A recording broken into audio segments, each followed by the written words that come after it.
여러분 한번 상상해 보세요. 지금 한 손에는 무거운 돌이랑 진흙을 든 채로 막 땀을 뻘뻘 흘리면서 벽돌을 쌓아 올리고 있습니다. 네, 노동만으로도 이미 너무 지치는 상황이죠. 그렇죠. 그런데 당신의 다른 한 손에는 언제든 휙 하고 휘두를 수 있는 아주 무겁고 날카로운 칼이 꽉 쥐어져 있는 거예요. 아, 무기까지요? 네, 왜냐고요? 저 성벽 밖에서 당신 목숨을 노리는 누군가가 당장이라도 달려들지 모르는 그런 끔찍한 상황이거든요. 와, 쉴 틈이 전혀 없겠네요. 맞아요. 심지어 물을 한 모금 마시러 갈 때조차도 이 무거운 무기랑 긴장감을 잠시도 내려놓을 수가 없는 거죠. 피로도는 이미 한계를 넘어섰고 신경은 엄청 날카롭게 곤두서 있습니다. 듣기만 해도 숨이 턱 막히는데요? 지금 이 이야기를 듣고 계신 청취자 여러분도 혹시 삶의 어느 영역에서 이와 비슷한 숨막히는 무게감이나 막막함을 느끼고 계시지는 않나요? 아마 일상 속에서 무너진 인간관계라던가 아니면 무너진 재정, 혹은 완전히 바닥나버린 자존감 같은 자신만의 성벽을 힘겹게 다시 쌓아 올리시는 분들이 참 많으실 겁니다. 네, 정말 공감돼요. 그러면서 동시에 온갖 삶의 위협들을 방어해내야 하는 치열한 상황에 부닥친 분들이 지금 이 방송을 듣고 계실 수도 있죠. 맞습니다.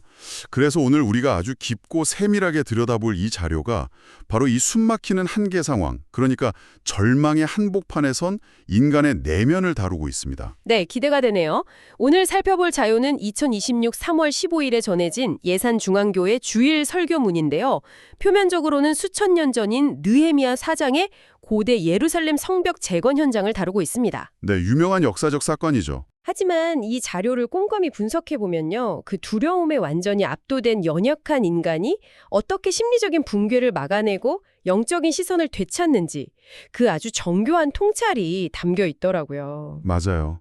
이 예산중앙교회 설교문은 단순히 무슨 옛날 이야기를 들려주는 게 아니거든요. 네네. 겉으로 드러난 거대한 역사적 위기 이면에서 요동치는 그 인간의 심리, 그리고 영적인 동력학을 아주 섬세하게 해부하고 있습니다. 자, 이 부분을 조금 더 풀어보죠. 느헤미야라는 인물의 지휘 아래 예루살렘 성벽이 한 절반쯤 올라갔을 때 드디어 아주 큰 문제가 터집니다. 밖에서부터 문제가 시작되죠. 네, 밖에서는 산발락과 도비아를 비롯한 주변 세력들이 아주 칼을 갈고 있는 거예요. 성벽이 완성되면 자신들의 기득권이 위협받을 테니까요. 그렇죠. 그들은 단순한 조롱을 넘어서 막 당장이라도 쳐들어와서 다 죽여버리겠다고 구체적인 획책을 꾸미면서 협박을 가하기 시작합니다. 정말 말 그대로 서슬퍼런 대적의 칼끝이 목을 겨누고 있는 생존 자체가 벼랑 끝에 몰린 끔찍한 외부적 위기 상황인 겁니다. 잠깐만요. 저는 이 대목에서 사실 좀 강한 의문이 들더라고요. 어떤 부분에서요? 그 설교문을 보면 공동체의 진짜 치명적인 위기는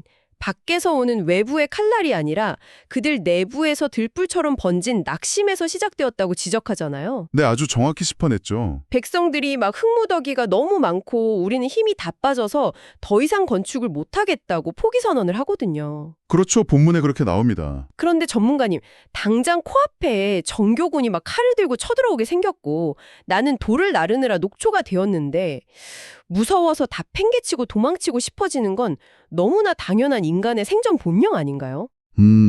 충분히 그렇게 생각하실 수 있죠. 왜 이 설교문은 굳이 그 명백한 외부의 폭력보다 인간 내면의 두려움을 문제의 진짜 핵심 원인으로 꼽는 걸까요?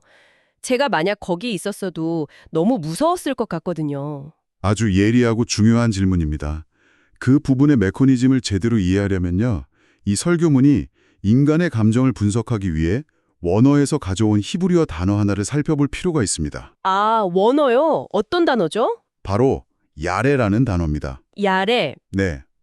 우리는 보통 두려움을 단순히 깜짝 놀라거나 무서워하는 가벼운 감정 정도로 취급하잖아요. 뭐 귀신의 집 갔을 때 느끼는 그런 무서움 같은 거요? 네. 하지만 본문에 등장하는 이 야레라는 단어는 그런 가벼운 수준의 감정이 아닙니다. 어떤 거대하고 통제 불가능한 존재 앞에서 완전히 압도되어서 심리적으로뿐만 아니라 물리적으로도 옴짝달싹 못하게 짓눌리는 상태를 뜻하거든요. 아, 심리학에서 흔히 말하는 일종의 편도체 납치 상태 같은 거군요. 이성적인 판단 기능이 마비되고 극도의 공포에 질려 그대로 얼어붙어 버리는? 정확합니다. 생존 본능이 극단적으로 발현되면서 모든 객관적 인지 능력이 마비되는 겁니다. 아, 듣고 보니 그건 마치 그랜드 캐년 같은 거대한 절벽 끝에 서 있는 느낌과 비슷하겠네요. 오, 좋은 비유네요. 발밑에 그 까마득한 낭떠러지를 내려다보면 무릎이 호들갑스럽게 떨리면서 엄청난 공포감이 몰려오잖아요. 막 이 낭떠러지가 나를 집어삼킬 것 같으니까요. 그렇죠. 숨이 멎을 것 같죠. 백성들이 산발랏의 군대를 보며 느낀 감정이 바로 그런 종류의 압사당할 것 같은 공포였군요. 네, 바로 그 지점입니다. 여기서 우리가 주목해야 할 매력적인 부분은 이 예산중앙교회 설교문이 포착해낸 심리적이고 영적인 통찰입니다. 어떤 통찰인가요?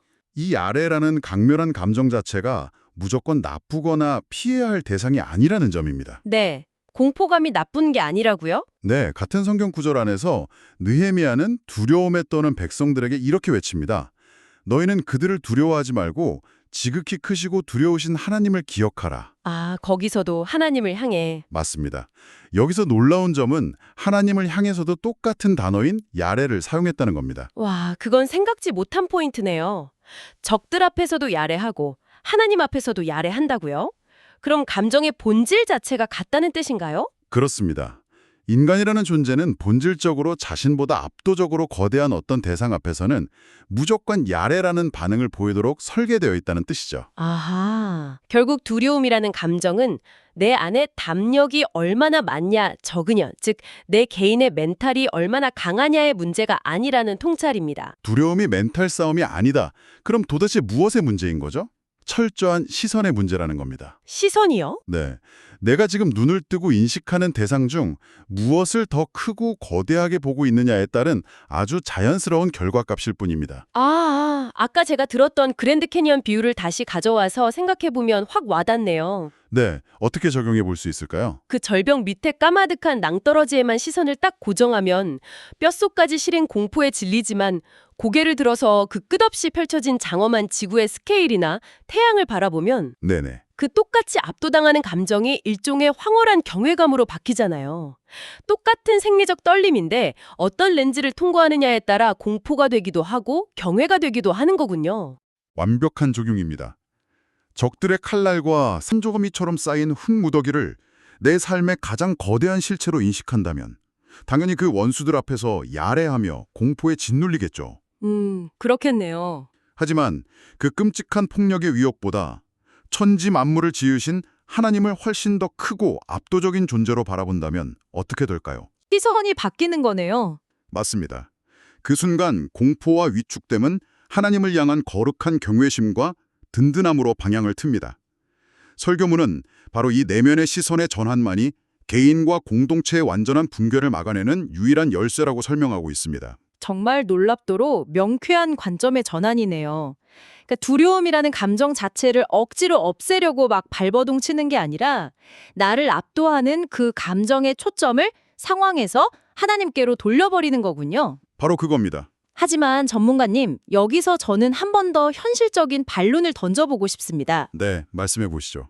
심리적으로 하나님을 더 크게 인식하면 공포가 경외로 바뀐다. 이론은 아주 훌륭하고 은혜롭습니다. 네, 그런데 당시 예루살렘 백성들의 끔찍한 현실을 다시 생각해보죠. 지금 그들은 조용하고 쾌적한 방 안에 앉아서 무슨 명상훈련을 하는 게 아니잖아요. 그렇죠. 전쟁터나 다름없었죠. 아직 성벽 곳곳이 뚫려 있습니다.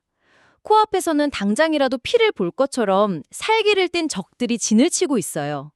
이 살벌한 피바람이 부는 현실 속에서 도대체 어떻게 그 시선을 바꿀 수 있었을까요? 쉽지 않은 일이죠. 그냥 눈을 찔끔 감고 그래도 하나님이 더 크시다? 이렇게 애써 자기 최면을 거는 수준은 아니었을 텐데요. 네, 느헤미야가 백성들에게 요구하고 또 스스로 선택한 방법은 결코 현실 도피나 심리적인 자기 최면이 아니었습니다. 그럼 뭐였죠? 오히려 현실의 위협을 가장 날카롭게 직시하면서 아주 치열하고 물리적인 행동을 동시에 취하죠. 아까 방송 처음에 묘사했던 그 장면 말씀이시죠? 느헤미야가 백성들을 가문별로 성벽 뒤에 쫙 배치하고 그들의 손에 칼과 창과 활을 쥐어준 그 시각적인 묘사요. 네, 바로 그 부분입니다. 저는 이 대목을 읽으면서 진짜 혀를 내둘렀습니다. 한 손으로는 막 무거운 돌을 나르면서 막노동을 하고 다른 한 손으로는 언제 날아올지 모르는 화살에 대비해 병기를 꽉 쥐고 일하다니요. 상상만 해도 근육이 뭉치는 것 같죠? 심지어 본문 23절을 보면 밤낮으로 옷을 벗지도 않고 물을 한 모금 기르러 갈 때조차도 각자 병기를 잡았다고 합니다. 요즘 기준으로 치면 이거 역사상 최악의 산업안전보건법 위반 아닙니까? 하하, 그렇게 볼 수도 있겠네요. 작업장의 위험 요소가 뭐 미끄러운 바닥이나 낙하물이 아니라 이웃나라 정규군의 습격이라니요. 정말 상상만 해도 사람의 피를 말려 죽이는 극도의 스트레스 상황이잖아요. 맞아요. 치열한 삶의 터전이 곧 피 튀기는 전쟁터 그 자체가 된 셈이죠. 그들은 일상과 사명을 감당하는 모든 순간에 그 팽팽한 긴장의 끈을 한순간도 놓지 않았습니다. 이 대목이 정말 흥미로워요. 그들은 이렇게 뼛속까지 긴장하며 죽을 힘을 다해 버티고 있었습니다. 위험은 전혀 사라지지 않은 완전한 현재 진행형이에요. 그렇죠. 그런데 설교문에 등장하는 본문 15절을 보면 느헤미야가 이렇게 선포합니다. 하나님이 그들의 꾀를 패하셨으므로 네, 패하셨다. 아직 끝나지도 않은 치열한 전쟁의 한복판에서 놀랍게도 과거형을 쓰고 있어요. 이미 패하셨다고요. 아주 중요한 포인트입니다. 선패가 백성들이 쥐고 있는 그 덜덜 떨리는 칼끝에서 결정되는 게 아니라 보이지 않는 하나님의 주권 아래에서 이미 결정되었다는 이 담대한 선포. 이게 도대체 어떻게 가능한 건가요? 자칫하면 그냥 허세나 정신승리로 보일 수도 있잖아요. 그 선포가 결코 허세가 아닌 이유가 있습니다. 예산중앙교회 설교문에서 아주 예리하게 짚어내는 영적인 팩트가 하나 있는데요. 오, 팩트체크인가요? 네, 서탄, 즉 인간을 무너뜨리려는 거대한 악의 세력이 우리를 공격할 때 사용하는 가장 쉽고 흔한 방법은 우리의 지능이나 신체적 능력을 직접적으로 빼앗아가는 게 아니라는 점입니다. 그럼 무엇을 공격해서 우리를 무너뜨린다는 거죠? 머리가 나빠지는 게 아니면? 바로 앞서 말씀드린 그 두려움을 우리 내면에 깊숙이 불어넣는 것입니다. 아하, 두려움을. 왜냐하면 인간은 극도의 두려움에 사로잡히는 순간 현실을 객관적으로 볼 수 있는 시야를 완전히 상실해버리기 때문입니다. 아, 공포가 이성을 마비시키고 시야를 왜곡한다 이거군요. 네, 극심한 두려움의 렌즈를 딱 끼게 되면요. 해결해야 할 흙무더기는 에베레스트 산처럼 거대하게 보이고 내 손에 들려있는 방어용 무기는 이쑤시개처럼 초라하게 보입니다. 와, 이쑤시개요. 진짜 공감 가네요. 그리고 무엇보다 치명적인 것은 자신들을 돕고 계시는 크고 두려우신 하나님의 존재 자체가 아예 시야에서 완전히 증발해버린다는 사실입니다. 안 보이게 되는 거네요. 두려움 때문에. 그래서 본문 20절에 나오는 말씀이 백성들의 왜곡된 시야를 교정하는 결정적인 역할을 합니다. 우리 하나님이 우리를 위하여 싸우시리라. 여기서 가장 중요하게 보아야 할 것은 이 문장의 주어가 누구냐는 것입니다. 주어가 우리가 아니라 하나님이라는 말씀이시군요. 우리가 죽을 힘을 다해 싸우는 게 아니라요. 그렇습니다. 통제권의 완전한 이동입니다. 느헤미야는 백성들에게 너희들이 매일 무기를 들고 훈련을 잘 받았으니 객관적인 전력으로 이길 수 있다라거나 네네. 우리가 똘똘 뭉쳐서 긍정적인 마인드로 한번 극복해보자 이렇게 말하지 않았습니다. 그것은 상황이 조금만 나빠져도 쉽게 무너져버리는 얄팍한 인본주의적 암시일 뿐이죠. 그렇죠. 구원의 승패가 인간의 담력과 의지에 달린 것이 아니라 오직 연약한 자신들을 위해 친히 싸우시는 하나님께 달려있음을 명확히 선언한 것입니다. 정말 깊은 울림이 있는 분석입니다. 심리학적으로도 인간이 도저히 통제할 수 없는 압도적인 위기 상황에서 공황 상태에 빠지지 않는 가장 강력한 방법 중 하나가 그 통제권을 나보다 훨씬 더 크고 절대적으로 신뢰할 수 있는 대상에게 온전히 넘겨버리는 것이라고 하더라고요. 네, 정확히 일치하는 원리죠. 우리는 보통 위기가 오면 나는 할 수 있다, 이겨낼 수 있다, 막 이러면서 스스로를 어떻게든 채찍질하려고 하잖아요. 대부분 그렇게 하죠. 하지만 이 설교문은 믿음이 그런 얄팍한 자기 최면이 아니라고 말합니다. 오히려 주님, 저는 너무나 연약합니다. 당장 저 흙무더기 하나 치울 힘조차 제게는 없습니다. 하지만 주께서 저를 위해 앞서 싸우심을 믿습니다. 네. 이 철저한 항복과 고백이 역설적으로 인간 내면의 가장 굳건한 담대함을 만들어낸다는 거군요. 나의 무능함을 인정할 때 비로소 하나님의 능력이 들어올 거대한 공간이 생긴다는 이 원리가 참 먹먹하면서도 마음을 아주 강하게 울리네요. 철저한 자기 객관화와 하나님을 향한 전적인 신뢰가 만나는 가장 아름다운 지점인 거죠. 자, 그럼 이제 고대 예루살렘의 그 흙먼지 날리는 살벌한 전쟁터에서 지금 이 시간 출근길 지하철이나 버스 안에서 혹은 늦은 밤 책상 앞에서 조용히 이 이야기를 듣고 계신 청취자 여러분의 지극히 현실적인 일상으로 시선을 한번 돌려보겠습니다. 네, 일상으로 가져와 봐야죠. 그래서 이 모든 게 우리에게 어떤 의미가 있을까요? 승리가 전적으로 하나님께 달려 있다면 당장이라도 모든 것을 팽개치고 도망치고 싶은 그 막막한 현실 앞에서 우리는 오늘 구체적으로 어떤 태도를 취해야 할까요? 중요한 질문입니다. 예산중앙교회 설교문을 보면 이 무너진 성벽의 비유를 우리 삶 속 여러 영역으로 아주 따뜻하고 세밀하게 적용해주고 있더라고요. 네, 설교문은 우리가 다시 세워야 할 성벽들을 조목조목 짚어줍니다. 바쁘다는 핑계로 무너져버린 기도의 성벽, 또 잦은 다툼으로 산산조각 난 것처럼 보이는 가정의 성벽, 뼈맞은 느낌이네요. 은밀한 유혹에 무너져 내린 거룩의 성벽, 그리고 세상에 이리저리 치여서 상처받고 굳게 다쳐버린 마음의 성벽까지 말이죠. 아마 지금 이 방송을 듣고 계신 여러분도 내가 끝까지 지켜내야 할 그 사명의 자리나 책임의 자리에서 그만 훌쩍 도망쳐버리고 싶은 무거운 마음을 안고 계실지 모르겠습니다. 충분히 그러실 수 있죠. 설교문도 거대한 두려움이 엄습할 때 인간에게 나타나는 첫 번째 증상이 바로 그 자리를 떠나고 싶게 만드는 것이라고 아주 정확히 공감하며 짚어내고 있잖아요. 맞습니다. 하지만 도망치고 싶은 마음이 굴뚝 같음에도 불구하고 설교문은 단호하면서도 따뜻하게 권면합니다. 제자리를 떠나지 마라. 위기가 닥쳤을 때 세상의 힘이나 인맥 혹은 돈을 먼저 찾지 말라고요. 잘 알잖아요. 내 힘으로는 도저히 해결이 안 되니까 자꾸 다른 동아줄을 찾게 되는 건데 인간이니까요. 이 팍팍한 일상에서 어떻게 세상의 힘을 의지하지 않고 버틸 수 있을까요? 저는 이 질문에 대한 답으로 설교문에 등장한 다윗과 골리앗의 예시가 아주 적절한 힌트를 제공한다고 봅니다. 아주 상징적 사건이죠. 소년 다윗이 완전 무장한 거인 골리앗 앞에 섰을 때 객관적인 물리적 전력으로는 이건 뭐 분석할 가치도 없는 백전백패의 게임 아니었습니까? 상대가 안 되는 싸움이었죠. 그런데 다윗이 기적적인 승리를 거둘 수 있었던 이유가 그가 매일 돌팔매질 연습을 엄청 열심히 한 기술적인 탁월함 때문은 아니었잖아요. 이것을 더 큰 맥락으로 연결해 본다면 우리는 아주 뚜렷하고 놀라운 패턴 하나를 발견하게 됩니다. 오, 패턴이요? 어떤 패턴이죠? 하나님의 백성들이 마주했던 거대한 역사적 위기의 순간들을 가만히 떠올려 보십시오. 뒤에서는 애굽의 최정예 전차 부대가 추격해오고 앞에는 시퍼런 홍해가 넘실대던 진퇴양난의 앞바다. 네, 막막하죠. 그리고 거인족들이 성벽을 높이 쌓고 버티고 있던 가나안 정복 전쟁의 초입.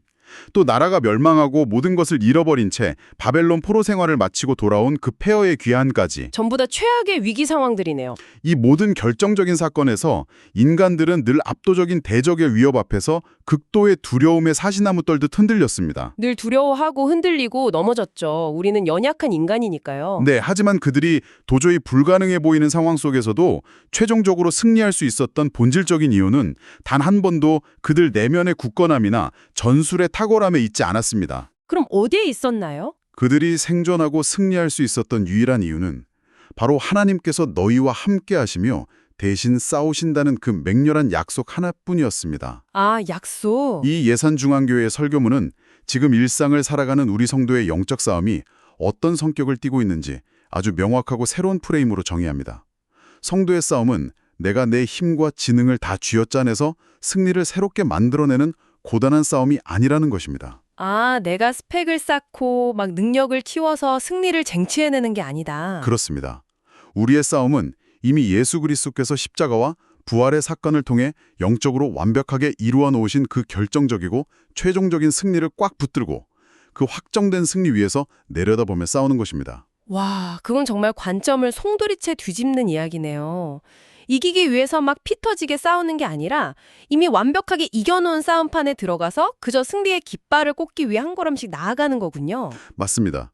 아주 정확한 표현입니다. 그렇게 프레임을 완전히 바꾸고 나면 위기의 순간이라는 건 정말 단순한 생존의 문제가 아니라 내가 지금 어떤 진실을 먼저 바라보느냐, 즉 우선순위의 문제라는 설교문의 묵직한 지적이 가슴 깊이 와닿습니다. 네, 시선과 우선순위가 핵심이죠. 신앙이라는 건 아무런 고난이나 어려움이 없는 온실 속 화초 같은 평온한 삶이 아니죠. 오히려 발이 푹푹 빠지는 진흙탕 같은 어려움의 한복판, 사방에서 화살이 날아오는 이 피곤한 일상 속에서도 네네. 내 시선을 그 어떤 위협보다 하나님께 가장 우선적으로 아주 끈질기게 고정하는 그 치열한 영적 근육의 움직임, 그 자체가 바로 신앙이군요. 맞습니다. 나를 둘러싼 끔찍한 상황이 당장 변하지 않아도 여전히 해결해야 할 문제의 잔해들이 막 산더미처럼 남아있고 내 숨통을 조이는 사람들이 나를 짓누르더라도 현실은 그대로일지라도요. 네, 내 눈에 보이지 않는 그 자리에서 이미 나를 위해 맹렬하게 일하고 계시는 하나님을 온전히 바라보는 것, 그 심리적이고 영적인 시야를 확보하는 것이 바로 믿음이라는 명쾌한 분석입니다. 참으로 가슴이 벅차오르는 통찰입니다.